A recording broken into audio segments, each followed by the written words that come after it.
If you want the hottest interviews on the block, then tune into Vellhudson. Check us out. Check this out, homie. The hottest on the block. It's the hottest interviews and the stuff don't stop. It's Vellhudson. Vellhudson. It's Vellhudson. Vellhudson. Vellhudson. It's Vellhudson. If you want the hottest interviews, then be up on the block. Then tune into Vellhudson, cause man, it don't stop. Vellhudson. Vellhudson.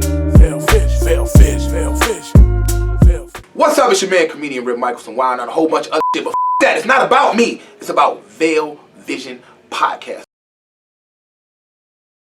It's Vellhudson Podcast. I got my man Micheals here. He ripped the stage all weekend. Look at my pageant wave. I appreciate you taking the time, man, to do this, man. I appreciate you letting me get on stage as well, man. Oh, no, man. As a comic, man, I never forget being that new comic and wanting to go on stage and people telling you no and come back next week. So anytime I headline anything and I have the opportunity to bless a comedian and you know, I asked you first, you funny? He was like, yeah, man, I'm funny. I was like, you got it. And I know sometimes the club owners be like, well, I don't ever mind cutting my time to show local talent. I remember being that dude that no one would put on, and I would come for weeks and weeks at a time. So yeah, I know how valuable that stage time is.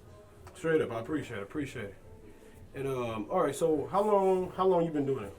I've been I started doing comedy when I was 15 years old.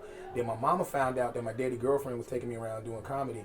Because my dad used to be called his girlfriend auntie. My auntie Jockey was the one taking me doing comedy. So she found out, and she made me stop.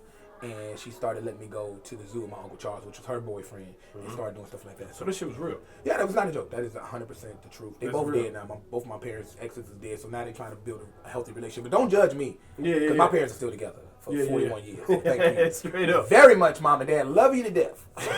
Straight up. So what made you start doing comedy? Like the specific thing that made, I'm going to go get on stage. I've always been funny as a little kid and always been silly. And I would say that my grandmother's funeral started. I was able to do impressions of my grandmother at her funeral, and everybody was crying. I was just trying to cheer my mom up and everybody. So I started doing my grandmother impressions because she sounded like the Popeyes lady. And I was doing a Big Mama. Her name was Big Mama too. So when she died, I started doing impressions of that. And then watching Def Comedy Jam, seeing Martin on stage. That was probably the first time I seen comedy. I was like, oh. And I was in awe. I was like, I gotta be on Def Comedy Jam. That's what I want to do. And then my parents was like, oh, that's never going to happen. You're not a comedian, and blah, blah, blah. So I had that beef period when I started. I was 15.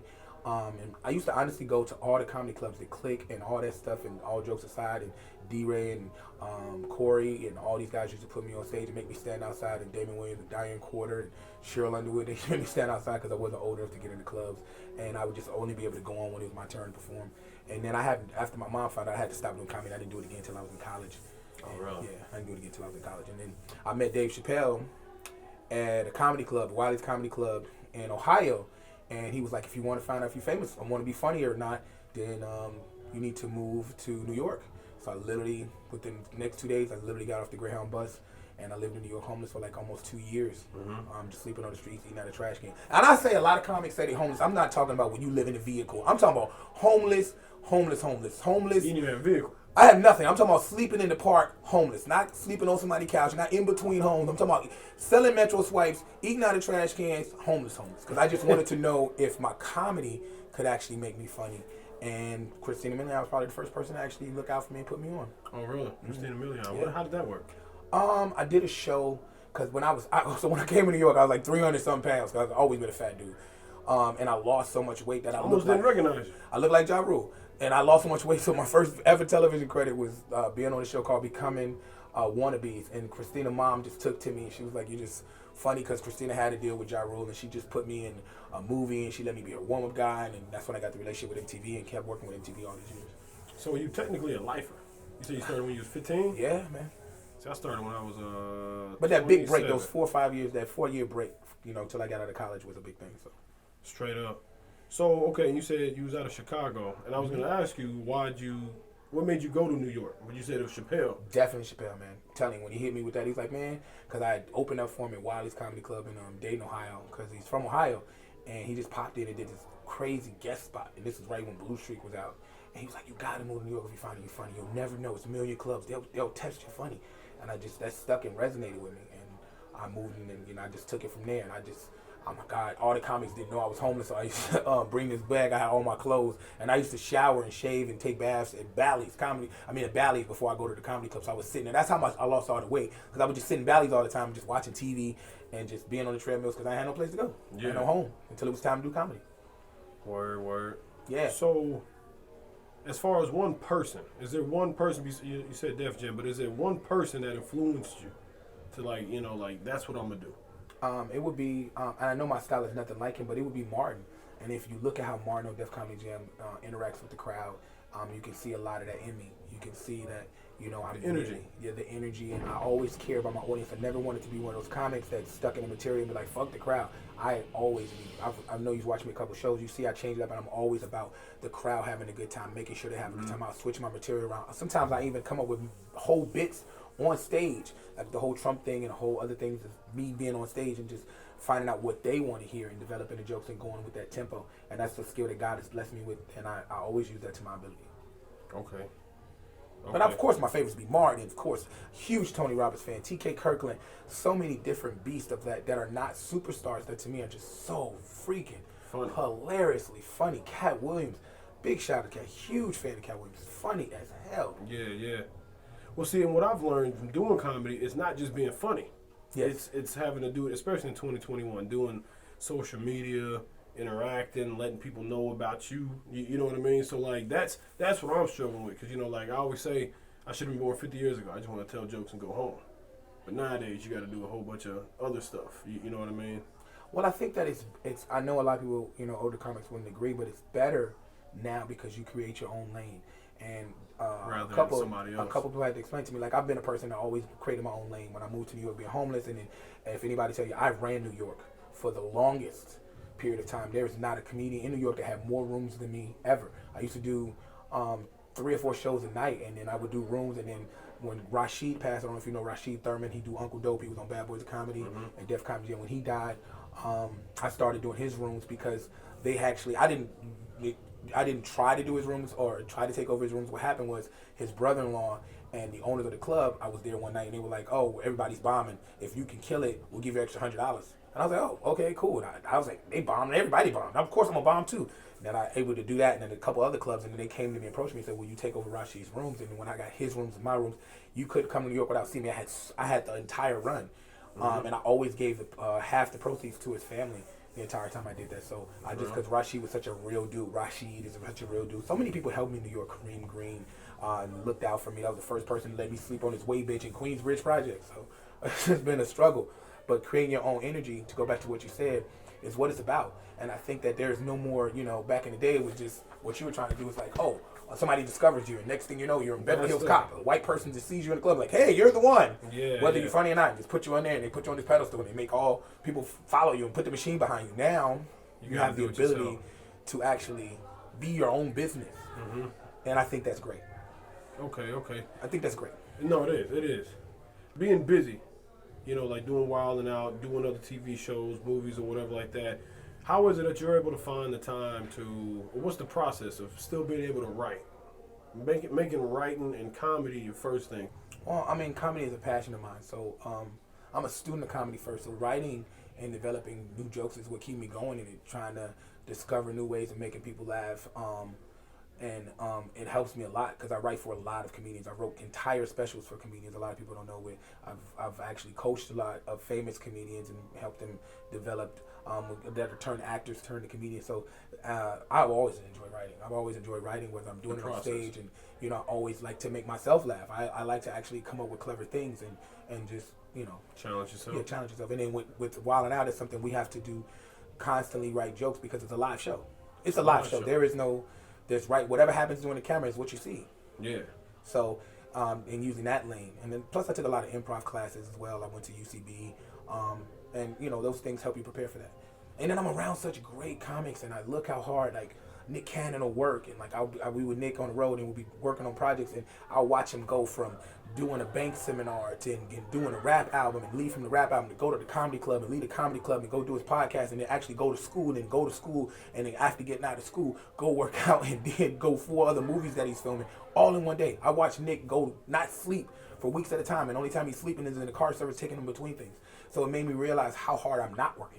Okay. Or I look at someone like DC Young Fly that stays on the internet, that build his own thing, and B Simone and all these people, or Pretty V and all these people that I respect, that just stay on the internet, grabbing their fan base, creating and cultivating this huge following. where they're, you know, where people are becoming brand loyal, and shout out to them too. Straight up. And so, you know, like early on when the social media thing started taking off, you know, like I was like the old people, like, that ain't real comedy or whatever like that. But there's a lot of those people that are working, you know, trying to get. Well, you got to realize everything is not stand-up. So just because you do that doesn't make you a stand-up comedian. Then they still have to come up to the same process that you did. They still got to get on stage. They still got to go through the same bombs and get funny. But then they just have a fan base to do it with, which makes it a lot easier when you have a fan base because people love you already. That's true. I saw that you got on a whole bunch of court TV shows. Yes. What That's fucking hilarious. I guess you did your research. Yeah. What was the process of getting on the court shows, and was it beneficial? Was it beneficial to your career, to you being on camera, people noticing your face? How did that come about? Okay, so when I was doing these clubs and I couldn't get on TV, I couldn't get on Letterman, I couldn't get on Conan, I couldn't get on any of these platforms because I wasn't doing the mainstream circuit enough. Because there are two sides of comedy. There's the urban circuit and there's the mainstream circuit. There are very few black people that they allow in that circuit. I remember Lucien when I ran had the night at the comic strip, and I ran it for like a year, and he was like, "Oh, it's too dark," and he would tell me things like that, like, "Yeah, Rip," and I would do all these things that felt like the club, and they would tell me that, "Hey, you know," they wouldn't bring me for an audition. So what I started doing to get more in these clubs, I started, because it was before social media was really big, I decided that I needed TV credits. So I went on this mission for about a year trying to grab as many television appearances as I possibly could. So I did Change of Heart, I did Fifth Wheel, I did Eliminate, I did Blind Date, I did Shipmates. Then I was like, okay, cool, now what else can I do? So then I was like, I wrote sketches and I submitted them to every single court show. And I wrote the most outlandish cases. And if you notice, I involved all my comedian friends, and we came up with crazy sketches. Like I sued Neiman Williams for being a trainer for me and making me fat. I sued and stealing my girlfriend, and I sued Richie Redding for killing our dog Taco and getting him drunk. Just funny. So you wrote all that? These are all sketches that I wrote. So I couldn't. There was before Instagram and YouTube and all that stuff. So I took my sketches and I just put them on TV. And I did every single dating show. I ended up doing every single court TV show, and did a lot of talk shows. Some of those, they keep getting pulled down, but yeah, when I say every judge, from Judge Judy to Judge John to Judge O'Pero, People's Court, I did every single one of them. That's kind of genius. It was just my way of getting, because I always hustled. I had so many rooms, but I couldn't break through, and I was like, why am I not getting through? I can't get an agent. I can't get in the movies. Everyone is telling me if you got to be SAG-AFTRA. I was stuck in this bubble of like, how the hell do I get out of just doing comedy in urban rooms and bar after bar after bar? So that's what I did. So now I actually had a credit, and being on those shows, they had more viewerships than me actually being on a BET Comedy or a Def Comedy Jam, because that had millions and millions of followers. Yeah. So it actually gave me a credit. So when I started, doors started opening up. It was like, oh, you've seen him on People's Court, you've seen him from this, you've seen him from this, and I put together these clips and I started submitting them to people, and I started making myself have credits because I couldn't get any. So you've always been ahead of the game. I don't know if I was ahead of the game. I just doors kept getting closed, and I kept trying to find a way to open them. Okay. No, that's real smart. That's real smart. All right, so the body transformation, and you said that was basically from you moving to Chicago and being homeless, or was that something that you took? You know, like I'm gonna change up. Okay, so different parts of my life. The first time I lost that much weight was honestly being homeless, because I'm a single father. And the second time I lost weight was, and I actually didn't, when I lost weight on purpose, actually, when I actually tried to lose weight, not from just starving to death, was when I went to take my daughter to Six Flags. I've raised my daughter since she was 2 years old. And I took her to Six Flags for the first time, and I was honestly too fat to get on a roller coaster. And I didn't know that I was too fat, because they don't tell you that there's no weight requirement. There's nothing. You just got to sit in that thing. And then it wouldn't work. And they just got to push it on you, and then they got to go. And then so the kids keep trying to squish my fat into my body to push it down. And it's like 5 kids. It's like 4 roller coasters behind me. And the manager comes and he goes, they don't even tell you fat or you're a bear or you're a wildebeest. They go, sir, it has to close.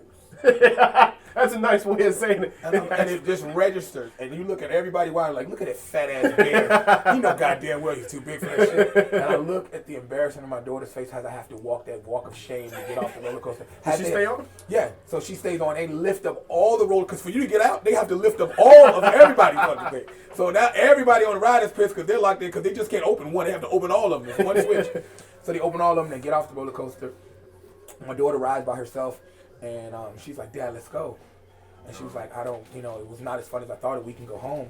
And then I go, sweetie, you didn't enjoy it? You know, you're very adventurous. You do martial arts. Put you on all these different things. I thought this would be right up your alley. Yeah. And then she was like, no, Dad, it's okay. It's okay. And then when you walk down the steps, they have this thing at Six Flags where they show your picture. Yeah. And I look at the picture, my daughter's like, yeah! And I'm like, you did have fun. And she goes, Dad, I'm so sorry you're a fat ass. I'm so sorry. I had to tell my life, but I feel bad that you're, no one told you to eat that much.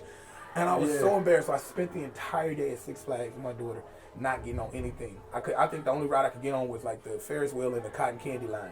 And I was so fucking embarrassed. I just ate the whole time. I was so embarrassed. I must have I was so depressed. And I promised my daughter that happened in right after school. So that happened like the middle of June, like June 20th. Mm-hmm. And I promised her before we closed. And before, I think we went back August 28th, and I lost 89 pounds.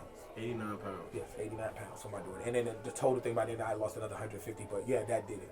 And this last time I lost weight, it was because a challenge. People challenged me because I gained a lot of weight from doing the Wild Out Tour, and I broke my leg.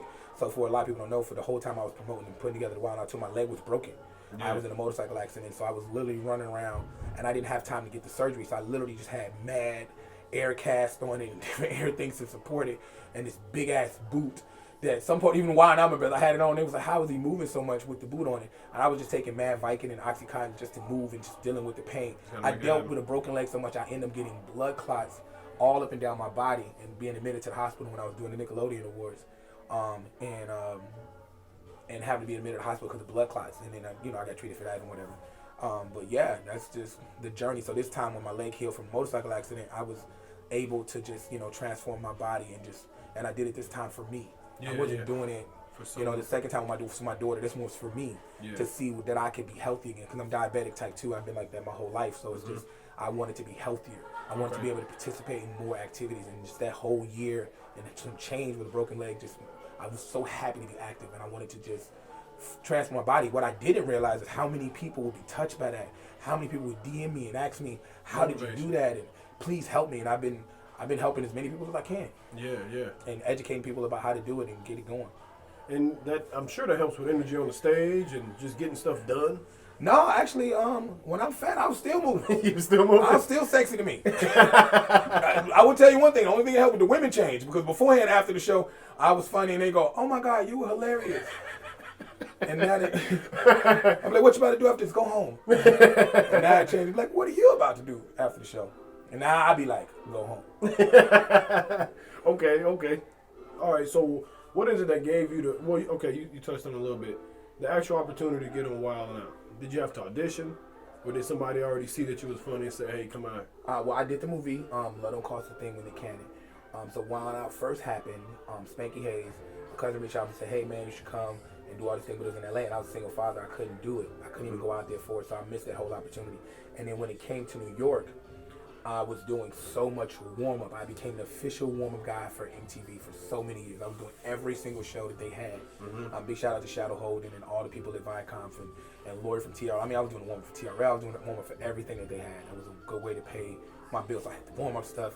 And then when Wild 'N Out finally came to New York, they didn't have a warm-up guy first. Yeah. And then I actually went because I was helping the cast member prepare for it named Jack Thriller. He was on it before me, and Shantae Wayans. And I was working with them and helping them do some stuff. And then Nick had already knew me. So then I started doing the warm-up. And I was doing the warm-up so good, like, it would be hilarious that they would turn the cameras on me and start filming audience reactions for the actual television show from my warm-up. Because I was just killing them. I wasn't just giving away t-shirts. I was, like you see me on stage, I was,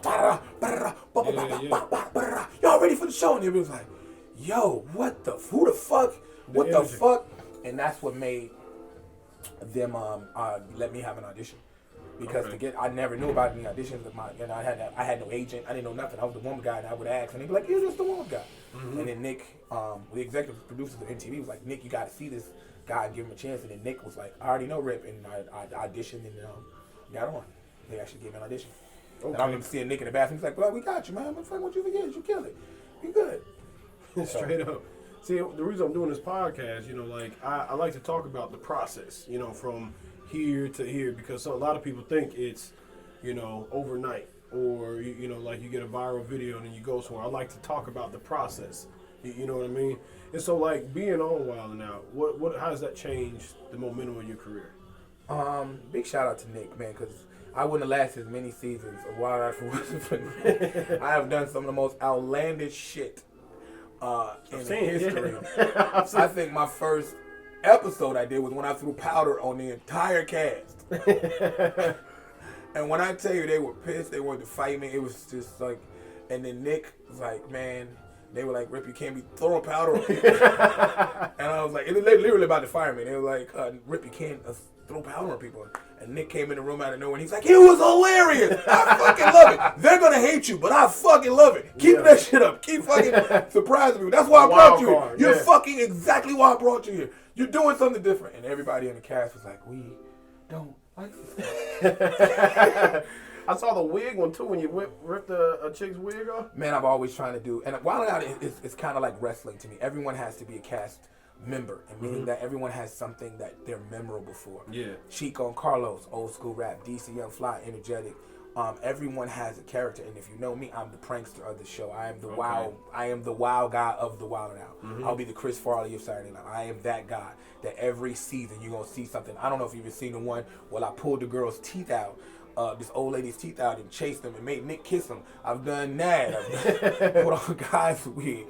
I've done so much crazy just left stuff, and then like even with the games, I started playing Plead the Fifth, and I was the first person to do the squirter thing, and I was just so many different things. Like in the Plead the Fifth, when I asked Nick, let me ask you a question. You had sex with Chili after Usher. Would you say your favorite Usher song is Let It Burn or You Got It Back? I think I remember it got weird, didn't it? Yeah, no, it's just funny because they were like, I couldn't believe I asked Nick those questions, and I just always go super left and just super wild. And I thank Nick and the whole team at Viacom and Andy Gillis for allowing me to just go super crazy and do super crazy stuff. Okay. So yeah, it's definitely changed my career, and I brought to what I love about it is I was able to bring stuff to the brand. I started the whole Wild 'N Out tour and put that together, and turned that into this huge monster where it started off in 1,200 seats and it grew to being sold out arenas across the country. And that's something I produced and got behind. And when they told me it wouldn't work, and I took the cast out, and I just was like, Nick, we gonna do this. How much you want to charge? And we did it, and it turned into 17,000 seat arena, sold out across the country. A 50 city tour. I was number 2 in the country behind Janet Jackson, so I was able to. I feel really blessed to be able to get that back to the brand as well. Straight up. So, because you brought the comedy expertise of the traveling and booking and stuff like that. No, I actually put the tour together. I'm talking about pay for the arena. I'm talking about book the show, put the talent on, did the format of how we were actually going to do a live show, how we were actually going to perform it live, because a lot of people are like, this is not going to transcend to a theater. And I even started calling a lot of my R&B friends and putting rappers, like the show format of a rapper going first, and then games, and then comedy, and then back to rapper to close it out. Yeah, that whole process. How'd you foresee that? Nick is such a cool person, so Nick goes, I Rip. Nick gives you this look and he goes, I Rip. You say you fuck with it, I'ma fuck with you. You got one chance to fuck up with me, so dig your own grave. And that's Nick's whole thing. And it worked. But that freedom is that's something that I thank Nick for allowing me to do that, because not too many people let you live in that vein where you can either rise or hang yourself. Yeah. And I think that Nick wants to win, and that whole process of Wild 'N Out was just Nick trying to give jobs to his friends. That's true. Yeah. That's all it was, and he's put on so many people and given them so many opportunities to change lives, from Kevin Hart to Mike Epps. He put them on TV before no one was. Wow, and no one really gets the credit. I think Nick has brought so many superstars to the forefront that you would never ever heard of, and he doesn't really get credit for that. And a lot of cast members don't even speak back like that, because a lot of us were, don't get me twisted, I did Bad Boys Comedy, I did Comedy View, all that stuff before that, but that other platform, a lot of people don't go back and give Nick that acknowledgement. I always do. Is it because it's not popular to do it? I don't know. I always give acknowledgement to Nick and Brandon T. Jackson and Christina Milian, because there were all these people I know that I never did that by myself, and I'm always, anytime I get a platform to speak, to thank these people. Brandon was the first person to take me around all the improvs, and when I was helping him write for a special and just putting me in all these different comedy clubs. So I always shout out these people, man. Okay, and what are your thoughts on the business turning their back on Nick Cannon? What do you mean? The business, as far as him speaking out, and then them taking the show, taking opportunities from him. I just think it's just it's the game that they play with us. It's how it is. Yeah. It's just what society does, even when you create your own. Mm-hmm. You know, it's just a sad thing to see. But what I do love is the resilience of Nick and you know, being able to bounce back. Because in life and anybody and anything, we all have bounce backs. Mm-hmm. We lose our job, and sometimes we go back to school, come back even stronger. And if that's proof, look at Chappelle. Came back, shut the show, walked away, came back, winning 2 Grammys. Yeah. So, and in retrospect, it's the best decision he could have made leaving. I don't know if the best decision was made because at that time he was gone for 10 years. I don't think he thinks that either. I just think that people feel like, you know what? For 2 or 3 more seasons of the Chappelle show, it would have just been hacked. Who knows? Dave Chappelle's a very brilliant person, and I don't think that would have been hacked because he does not a hacky person. I see him as a beast, and if you watch every single special, he always elevates higher and higher and higher and pushes more envelopes. I don't think you'll ever get that out of Dave. I can't agree with that one. That's true. That's true. I got you. Okay. Would you go back on the Wild 'N Out show? Of course I'm going back.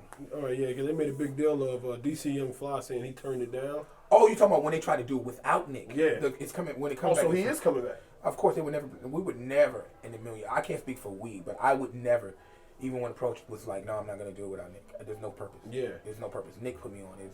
I would never do that. Okay. I'm a hood nigga, so at the end of the day, that's not happening. Okay. All right. Before what you offer. Straight up. What would you all right, so advice to young comics. If there's a young comic out there, what advice would you like your single best advice for a young comic trying to get it going?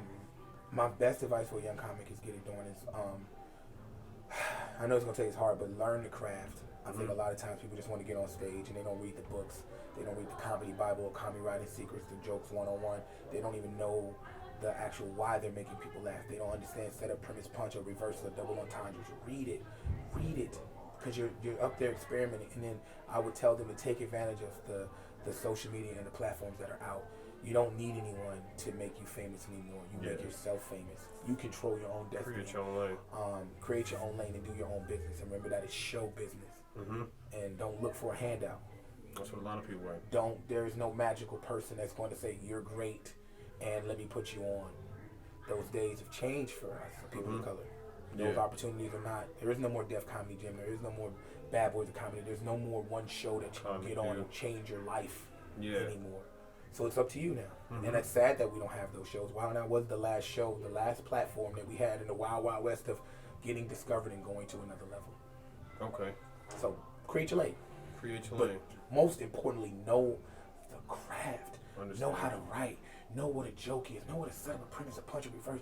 Know these things. Just don't be able to read these books. And I don't know why. I never understood why people thought they could just be like, I'm funny. And I make everybody laugh and they get on stage because you don't do that with any other craft. You don't do that with music. You don't just pick up a trumpet and start playing it. Yeah. You be like, I'm going to figure this shit out. You don't. Yeah. As a pilot, you don't get in the plane like, yeah, I got this shit. Who want to go to Miami? Take your time to learn the craft. And, you know, like that's a good point. What Patrice said. You know, he said he got into comedy because he was a funny guy.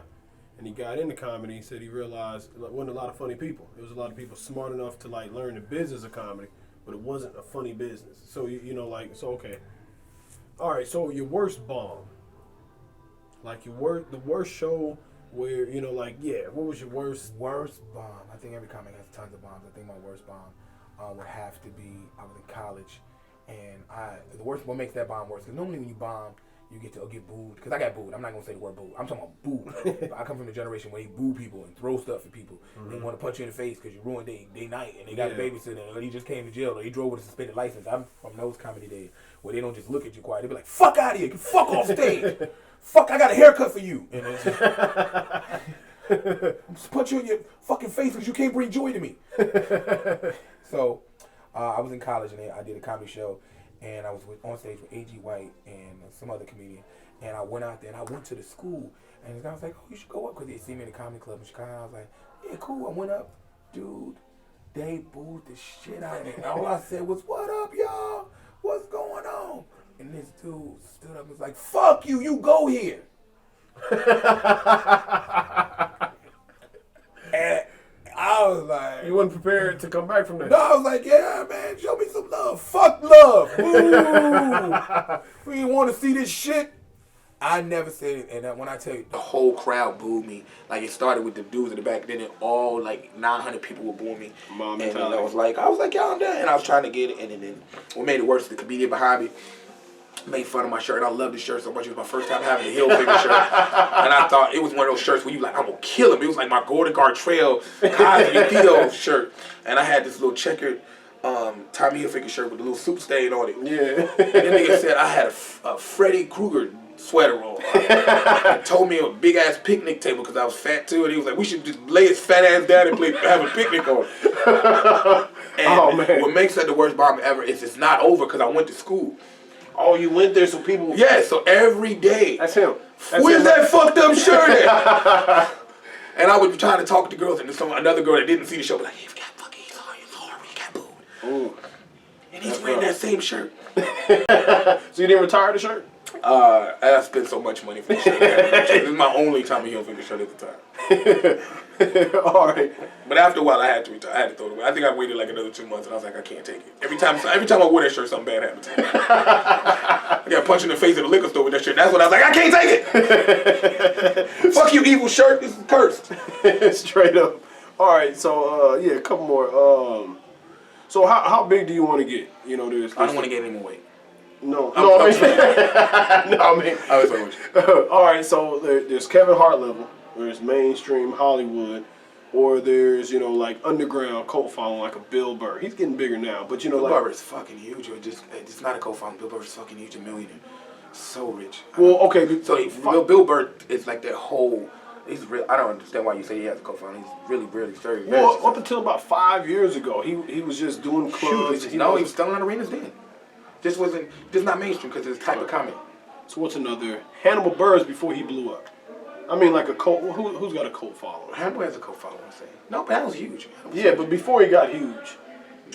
So but yeah, would you want to be Kevin Hart, or mainstream, or would you want to be underground cult following type thing? What's your ideal level? My ideal level to reach would be to be Rick Micheals. And I know that sounds weird and egotistical, but I just want to be what God wants me to be in the level that I'm supposed to become. Because in the beginning, I used to chase him. I want to be Martin.